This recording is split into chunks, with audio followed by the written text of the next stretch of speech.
Welcome back. In this presentation, we're going to be talking about hydrogen peroxide, a chemical often found around the home. The objectives for this topic are that when you're finished with the video and studying any related course materials, you should be able to explain how it is that exposing tissues to hydrogen peroxide causes bubbles to form, and to describe the range of injury caused by exposure to hydrogen peroxide. The main point here being that the great majority of exposures are benign and self-limited, but the bubble formation can result in some interesting disease patterns. Hydrogen peroxide is a liquid that has oxidizing and bleaching properties, and it is also used in the home and in medical settings as a wound care antiseptic agent, because those oxidizing properties can kill bacteria. Hydrogen peroxide, H2O2, breaks down into water, H2O, and oxygen gas. Typical hydrogen peroxide for household use is sold as a 3% solution in water. Hydrogen peroxide will spontaneously break down into water and oxygen, especially with exposure to light, so it is sold in opaque containers to increase the shelf life. There's a whole range of health-related, cosmetic, and stain-fighting uses for hydrogen peroxide around the home. For instance, the label on the bottle here says that it's a first-aid antiseptic for treatment of minor cuts and abrasions, and an oral debriding agent for use as a gargle or rinse. Blood and other tissues contain the enzyme catalase. This is the enzyme responsible for protecting our cells from the oxidant stress of naturally produced peroxides and superoxides. If you've ever put hydrogen peroxide on a wound or blood stain, you've seen it rapidly produce oxygen bubbles, which is kind of a satisfying reaction to watch. Exposures to common household 3% hydrogen peroxide are typically benign, producing only temporary mucosal surface irritation. This would be a common property of any chemical that a toxicologist classified as an irritant. It's irritating on contact, but that irritation will go away after removal from exposure, and perhaps even faster with decontamination, and you'll be back to normal soon, no worse for wear. On the left here, we see a photo posted by someone who mistakenly used hydrogen peroxide instead of their contact lens solution. The eye here is mildly irritated. And if you drink 3% hydrogen peroxide, it will start bubbling in your mouth, and you might vomit, and the vomit will be foamy, and the peroxide making its way down to the stomach may cause some bloating and mild pain. Accidental ingestions, which tend to be smaller volumes, therefore, are typically benign.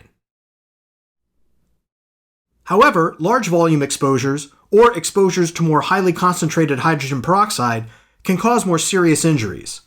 On the left, we see 35% hydrogen peroxide that can be easily purchased for any number of dubious or quack health claims. The label here says it is food-grade certified, suggesting it is safe to consume, and also that it is oxygen for internal use. Yes, it's true that it will release oxygen, but not in a manner that's actually healthy for you. But the average consumer can be led to believe most anything. If you follow the manufacturer's directions, this product is to be used only in dropful amounts and diluted in other liquids, which would probably be okay, but it really raises the question of why you needed it that concentrated in the first place. On the right, we see that concentrated hydrogen peroxide is much worse than an irritant. It can cause local corrosive effects, and also the skin here has been bleached. This same corrosive or caustic effect can occur with ingestion of concentrated hydrogen peroxide. The images here come from endoscopy of a patient who ingested 10 drops of 35% hydrogen peroxide as a misguided home remedy for colon cleansing and to increase the oxygenation of her blood. The two images on the left are the esophagus, showing petechiae, microbleeds into the esophageal mucosa with some whitened, burned areas. Further to the right, we see signs of gastritis and duodenitis. The oxygen bubbles released from hydrogen peroxide can cause gastric distension, with the potential for rupturing the stomach, or for the gas to travel other places in the body. There are many case reports of hydrogen peroxide ingestion resulting in gas found in the portal venous system.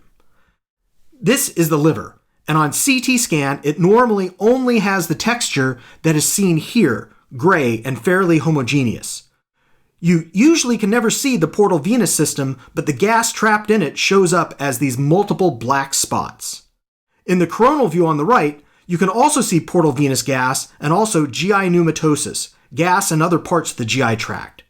These abnormal gas collections would probably cause some pain, but should gradually resolve, presuming the patient survives the acute phase. The oxygen bubbles might also enter the systemic circulation and make their way to the brain, causing strokes, a process known as cerebral air gas embolism. In these MRI images, the whiter areas have had the blood supply blocked by gas bubbles in smaller arteries and arterioles, so there are actually multiple strokes at the same time.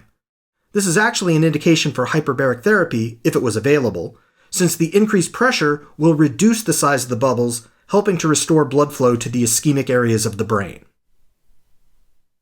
And that's it for our quick discussion of hydrogen peroxide. I'll be seeing you around.